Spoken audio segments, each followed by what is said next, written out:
Olá, está começando a Granja na TV. Eu sou Thaís Dávila e essa é a sua conexão diária com o agronegócio. O deputado Elton Weber protocolou 3 emendas ao projeto de lei que cria o Programa de Recuperação Socioprodutiva Ambiental e de Resiliência Climática da Agricultura Familiar Gaúcha, com recursos do Fundo de Reconstrução do Rio Grande. As emendas foram construídas em parceria com a FETAG. O programa foi idealizado para se tornar referência na recuperação de solo em todo o estado e inicialmente planeja atender 15 mil famílias após a destruição provocada pelas enchentes no estado. As emendas propostas por Weber incluem o referendo do Conselho Agropecuário Municipal, também definem que o estado repasse recursos aos municípios para a compra de maquinários ou implementos para qualificar as patrulhas agrícolas e, por último, incluem FETAG, Farsul, Iosergs e FAMURS no comitê gestor.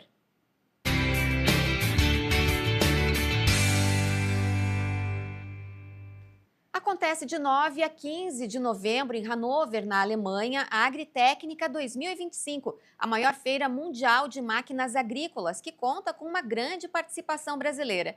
Para entender um pouco mais sobre a feira e a importância desse evento e a participação dos brasileiros, eu converso agora com Brena Boimle, que é diretora da Boimle Eventos, representante oficial dos promotores da Agritécnica aqui no Brasil. Tudo bem, Brena? Tudo bom, você, Thaís?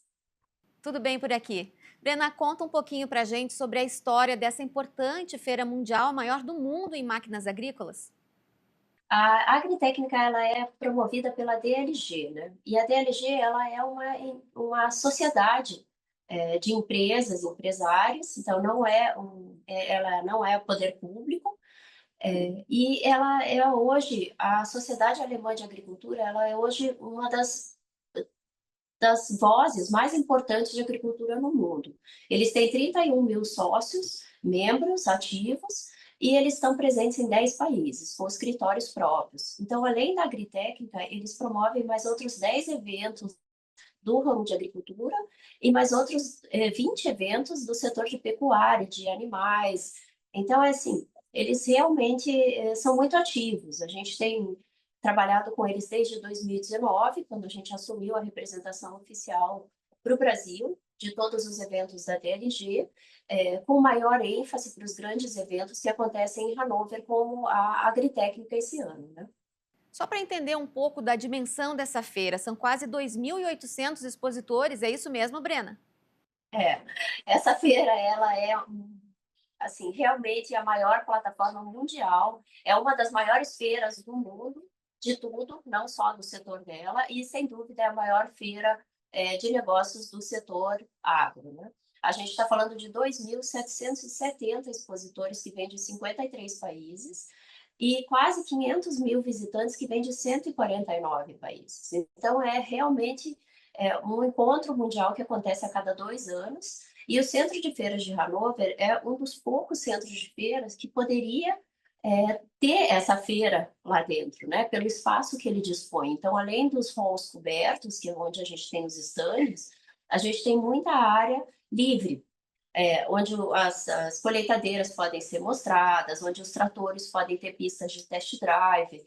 Então, ela é uma feira que usa tanto a área externa, que a gente tem no Centro de Feiras de Hannover, como a área coberta. E possivelmente, diante dessa dimensão da feira, a Agritécnica seja escolhida por grande parte dos fabricantes mundiais para os lançamentos. Tem essa questão também das grandes novidades serem conhecidas primeiro lá? Ah, sem dúvida. Não, pela feira acontecer a cada 2 anos, né? Tem muitas empresas que são expositoras nossas que aguardam realmente a feira para fazer os seus lançamentos. Inclusive, a feira dispõe de sinalização própria para você colocar no seu stand ou no seu produto, dizendo que aquele é um lançamento 2025 ou 2026 até, né? Isso é uma plataforma também super útil para a realização de negócios. Então, muitos visitantes, eles já vão em busca desses lançamentos, eles já saem para a feira em busca de lançamentos que possam melhorar a produtividade deles, como os grandes produtores rurais, por exemplo, brasileiros, né? Bom, além de negócios e lançamentos, a Agritécnica também é palco de discussões de temas importantes para o agro mundial. A exemplo do que se vive hoje na questão da sustentabilidade, a própria questão do comércio mundial também está em pauta? Fortíssimo. Toda feira ela tem uma programação paralela que é muito forte, né? Porque estão os principais players do mundo e ali tem que sair soluções, né? Então não é questão nem de uma discussão empírica, não. As pessoas que estão ali, elas querem soluções, elas querem definições. Então, se você acompanha a programação paralela, ela é muito objetiva. Em 2023, quando foi a última vez que foi realizada a agritécnica, a gente teve uma participação brasileira no Fórum Latino-Americano, junto com o Paraguai e o Uruguai, e os temas todos eram temas muito atuais e temas que realmente precisavam soluções. Então, eu acho que é uma feira muito mais de negócios que estão acontecendo e decisões que têm que ser tomadas e coisas que têm que ser resolvidas, né? Muito prática, eu diria. Até por estar na Alemanha, você conhece os alemães, né? Eles são práticos, eles querem respostas e querem soluções. O tema desse ano, o Touch Smart Efficiency, é o tema voltado para isso, né? Para as tecnologias digitais que estão buscando, né, o aumento e a eficácia da produção. Então, eu acho que tudo está muito alinhado para essa parte não só da realização do negócio, de compra e venda, mas também de você alinhar todo o teu negócio para um futuro que está próximo, que está acontecendo, né? Então, se você vê a área de exposição Digital Farm Center, que é apresentada pela Farm Robotics, ela é uma área incrível de tecnologias, para realmente para você pensar nos próximos 20 anos. Então, eles vão estar mostrando os principais lançamentos de drones, automação, agricultura de precisão, que são, assim, o futuro hoje, né, da onde os nossos expositores e nossos visitantes estão caminhando. Né? E até porque mão de obra já é um problema aqui no Brasil, imagina na Europa. Essa questão da automatização, do uso da robótica e da inteligência estratégica e do uso de equipamentos cada vez mais importante para o produtor, né, Brena? Ah, sem dúvida. Se eu pudesse assim te apontar, né, o que mais estão procurando, os temas mais procurados, os produtos mais procurados são realmente ligados a isso. São os pulverizadores para proteção de cultivos, né? Que isso é um problema, acho que em todo o globo. Os drones agrícolas, os tratores e os sistemas autônomos, as colheitadeiras, e os sistemas digitais de assistência. Então, esses são hoje se a gente olha no portal da Agritécnica, são as maiores buscas e os visitantes estão indo atrás disso. Né? Eu queria que você explicasse um pouquinho dessa iniciativa da Agritécnica que trata sobre 7 dias, 7 temas. De que forma foi dividida a feira para conseguir contemplar assuntos e quais são esses assuntos mais importantes? Então, essa aí foi uma ideia genial da DLG, a gente achou esse ano, que eles vieram com essa ideia para ajudar o visitante. Né? Então, você é um dos visitantes que está lá dentro de um espaço de 500 mil metros quadrados e você nem sabe primeiro o que você busca. Então, além da feira ser setorizada, ela já tem os principais setores muito bem definidos e eles são robótica, startups, pesquisa científica, sistemas e componentes e maquinário, ou seja, se você é um visitante da área de robótica, você já sabe os folos que você tem que dar prioridade, né? Você não pode perder muito o seu tempo se batendo, você tem que cobrir aquela área. Além dessa setorização, que ela já vem acontecendo a cada ano, e que é séria, Thaís, assim, eu, por exemplo, se chegar hoje um expositor meu, que é de sistemas e sistemas e componentes já está vendido, eu não consigo colocá-lo dentro da feira. Não Sim. tem como eu colocá-lo em outra área, sabe? Então, é muito sério. A DLG veio com essa ideia de 7 dias, 7 temas, que é genial, porque cada dia eles vão dar ênfase, não só aos expositores, como as apresentações paralelas da feira, todos os workshops, as palestras, vão dar ênfase naquele tema escolhido, que é Young Profession, que é Digital Farm, Agribusiness, Innovation, e o tema que eu achei super legal para a gente que pensa, né, nos nossos clientes brasileiros são os 2 dias de Agribusiness Days, que realmente são temas focados e voltados para para as grandes propriedades rurais, né? Que é a nossa realidade aqui no Brasil. Bom, vamos falar um pouquinho então, já que você citou os visitantes brasileiros e participantes. Como é que se dá a participação brasileira na Agritécnica?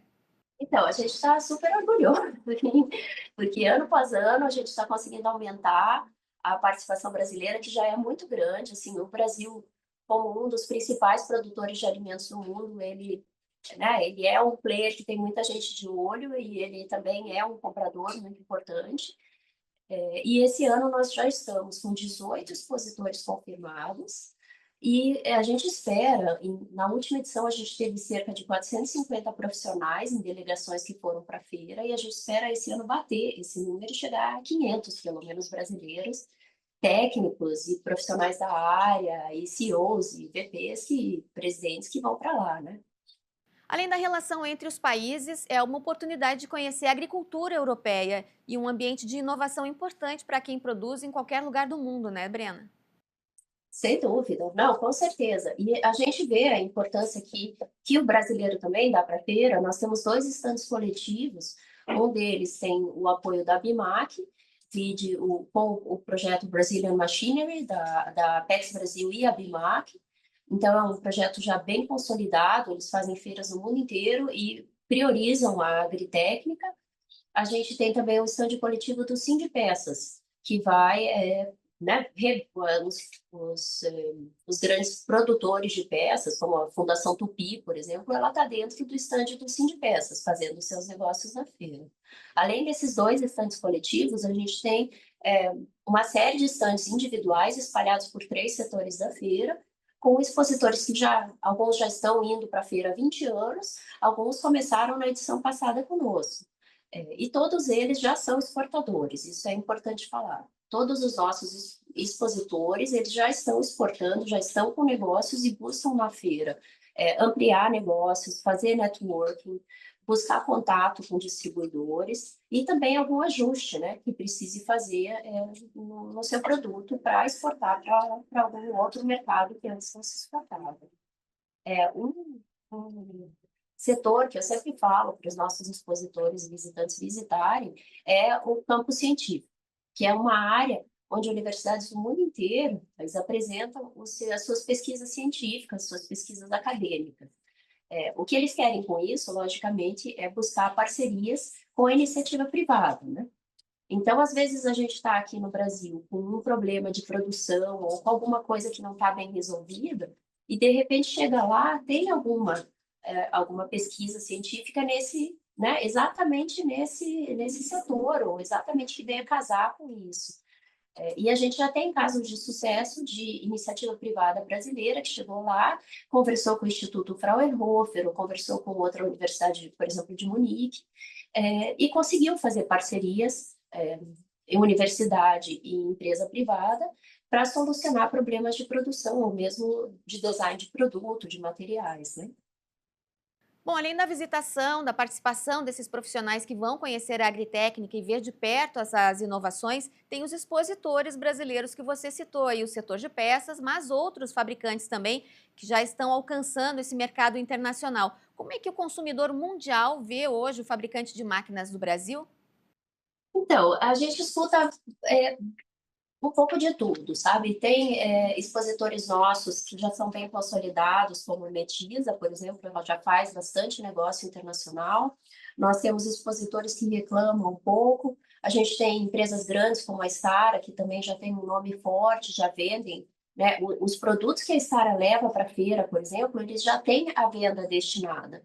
Então, o que tiver lá no stand da Stara da feira já vai para um cliente, sabe? Nem volta para o Brasil aquilo mais. Então, eu acho que hoje em dia a gente já tem um bom nome, nossos produtos já estão muito bem vistos. O que a gente sente, alguns clientes querem, logicamente, ficar longe dos estandes coletivos da China por questão de preço, né? Mas, de uma maneira geral, nossos clientes, nossos expositores brasileiros estão fazendo ótimos negócios, conseguindo vender muito bem, um preço bom também. E muitas vezes, como é o caso da Stara, desenvolvendo produtos já focados na agricultura europeia, porque tem diferença também da estrutura das máquinas e da própria questão do solo e tal por lá, né, Brena?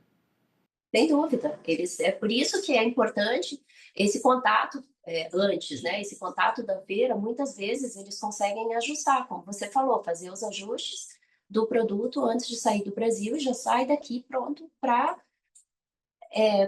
a realidade do cliente de lá, né? Que vai usá-lo. É, a feira hoje ela reúne os principais players assim mundiais, né? Então eles criam realmente um ambiente muito estratégico de você tirar dúvidas e aprender.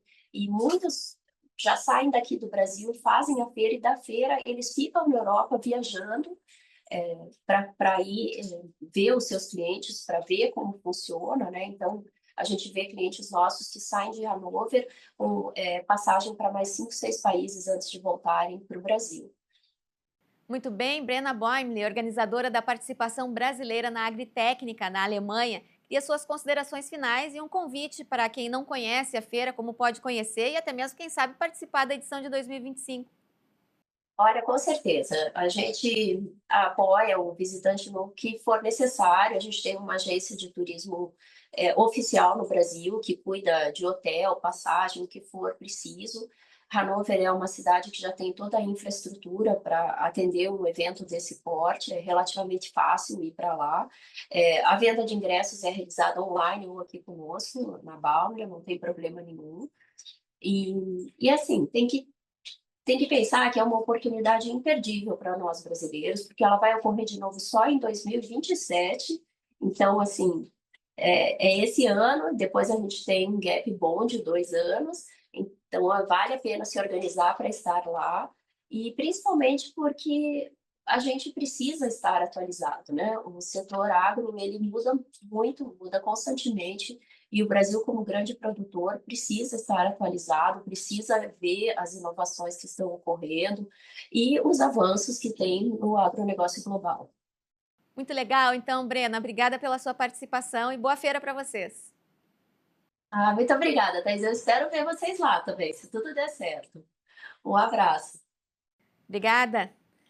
A Granja na TV faz um rápido intervalo, em seguidinha a gente volta com outras informações para você. Até já!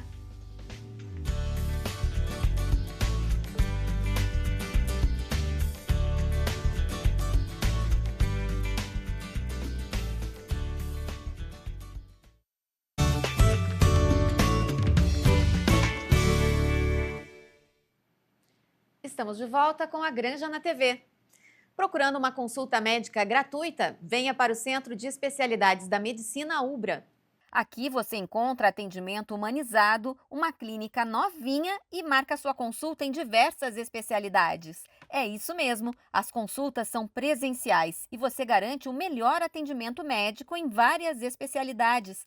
Agende agora mesmo a sua consulta, pois as vagas são limitadas. Consultas presenciais gratuitas é no Centro de Especialidades da Medicina Ubra. Esperamos por você na Avenida Farroupilha, 8001, prédio 59, na Ubra, em Canoas. Ou agende a sua consulta pelo WhatsApp 51 9275 0377. Anotou? 51 9275 0377.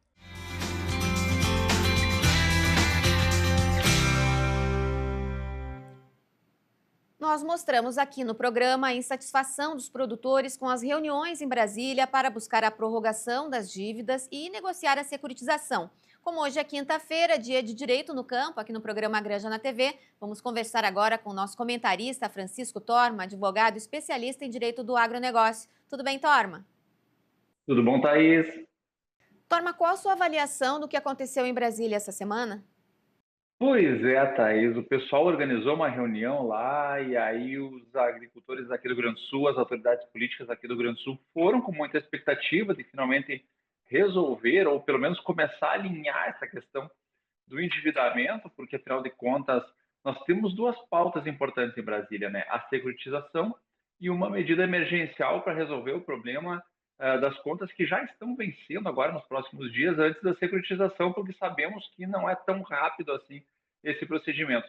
E o pessoal foi a Brasília se encontrar com o ministro Haddad e uma ducha de água fria. Haddad não estava, deixou os seus subalternos responsáveis por atender a essas comitivas que foram aqui do Rio Grande do Sul. E olha, o cenário não é muito bom porque quem lá foi, quem esteve presente nas reuniões, acabou nos anunciando, nos avisando que o governo está entendendo que é muito dificultoso sair alguma medida ou de prorrogação imediata das operações ou mesmo a securitização, que é um grande sonho aqui do nosso agricultor para tentar resolver esse problema. Então, estamos nessa celeuma agora. Essas pautas foram transferidas, e aí, a princípio, com a presença do ministro novamente, ou pelo menos pela primeira vez, mas a princípio se efetivarão essas pautas nos dias 22 e 23 próximos, ou seja, semana que vem, e aí eu acho que nós temos um marco importante. É o famoso ou vai ou racha. Não sabemos se vai, não sabemos se racha. Vamos ver o que vai acontecer a partir do dia 23. Enquanto isso, o produtor rural que está com problema de endividamento, ele tem que se agarrar no Manual de Crédito Rural, é isso mesmo? É exatamente, e foi esse o recado que veio de Brasília. Os técnicos disseram exatamente isso, Thaís. Olha, nós não precisamos nos preocupar tanto aqui com o agricultor gaúcho, porque o Manual do Crédito Rural, MCR, ele está aí para resolver esses problemas. Olha, o Manual do Crédito Rural pode sim resolver muitos problemas, não sei se tanto problemas tão grandes como esses que nós estamos enfrentando, mas certamente é o que o produtor tem e é o que o produtor precisa começar a movimentar. Importante destacar, o que é um manual do crédito rural? Ele é uma lei? Ele não é uma lei, ele é uma compilação das resoluções do Conselho Monetário Nacional, porque nós temos uma lei que institucionalizou no Brasil o crédito rural, mas a execução da política de crédito rural, ela acontece através do Conselho Monetário Nacional, que fica lá emitindo as suas resoluções, e essas resoluções vão para esse documento, que é o nosso manual de aplicação das questões de crédito rural aqui no Brasil. E lá está previsto a possibilidade de prorrogação das parcelas de crédito rural, das operações de crédito rural, quando há uma situação de frustração de estáveis, que o agricultor não consegue obter recursos financeiros para fazer o pagamento. Agora, o que é importante dizer? Isso só se aplica a crédito rural, que são aquelas 4 operações: custeio, investimento, agroindústria e comercialização. Isso não se aplica a crédito pessoal, isso não se aplica a CPR, que é um grande problema que nós temos, isso não se aplica a dívidas particulares que o agricultor tem com uma empresa de insumos, por exemplo, e isso precisa de laudos técnicos agronômicos. Eu preciso ter laudos à disposição para mostrar que efetivamente houve uma frustração. E é importante que o produtor precisa saber, ele tem que fazer a solicitação dessa prorrogação antes do vencimento das operações, portanto, é necessário agir o mais rápido possível, porque sabemos as operações começam a vencer agora finalzinho de abril, início de maio, e aí o produtor precisa se socorrer desse procedimento que lhe garante a possibilidade de diluir nos próximos anos essas operações. Veja que é uma ferramenta emergencial, uma ferramenta que resolve o problema do endividamento imediato, mas acaba onerando esse agricultor para os próximos anos, porque ele vai ter que pagar com juros essa operação. Então, não é uma securitização, longe disso, onde lá nós teríamos juros controlados, juros reduzidos, mas é o que temos para hoje e precisamos que o agricultor se movimente o mais rápido possível para não perder esse direito. O presidente da Farsul chegou a fazer um alerta dizendo que quem pode pagar, que pague para não ficar nessa dependência da negociação caso a caso, porque isso pode ser mais problemático ainda mais para frente, né, Torma? E está corretíssimo. Quem tem recursos financeiros deve fazer o pagamento das operações sem dúvida alguma, porque mesmo se utilizando do Manual do Crédito Rural, isso é algo que não é tão simples assim. Nós precisamos fazer prova, nós precisamos eventualmente discutir isso em juízo, né? Porque nem sempre é possível resolver isso na esfera administrativa, então não é tão simples assim. Quem tem recursos, ainda que apertados, deve sim fazer o pagamento.